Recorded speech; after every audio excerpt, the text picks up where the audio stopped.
بسم اللہ الرحمن الرحیم۔ السلام علیکم۔ آج میں آپ کے ساتھ درود شریف کی برکتیں شیئر کر رہی ہوں۔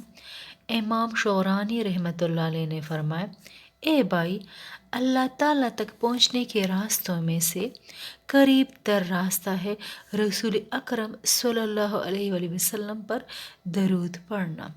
لہٰذا جو شخص سید دو عالم صلی اللہ علیہ وسلم کی درود پاک والی خاص خدمت نہ کر سکے اللہ تعالیٰ تک پہنچنے کا ارادہ، تو وہ محال کا طالب ہے، یعنی یہ ناممکن ہے۔ ایسے شخص کو جناب حضرت اندر داخل ہی نہیں ہونے دے گا، اور ایسا شخص جاہل ہے، اسے دربار الہی کے آداب کا پتہ ہی نہیں ہے۔ ایسے شخص کی مثال اس کسان کی ہے جو بادشاہ کے ساتھ بلا واسطہ ملاقات کرنا چاہتا ہے۔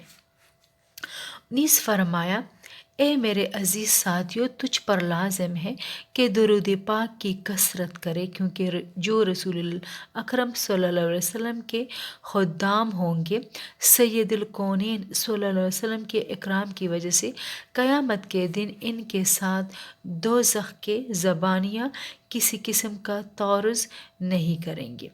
حشر میں ڈھونڈا ہی کرے ان کو قیامت کے سپاہی، پر وہ کس کو ملے جو تیرے دامنے میں چھپا ہو۔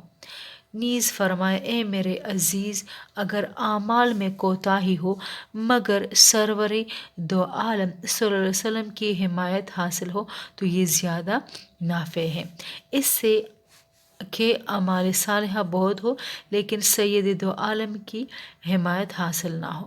تو درود شریف ضرور پڑھا کرے، اور زیادہ سے زیادہ پڑھا کرے، کیونکہ اس کے بے شمار ثمرات ہیں۔ اللہ حافظ۔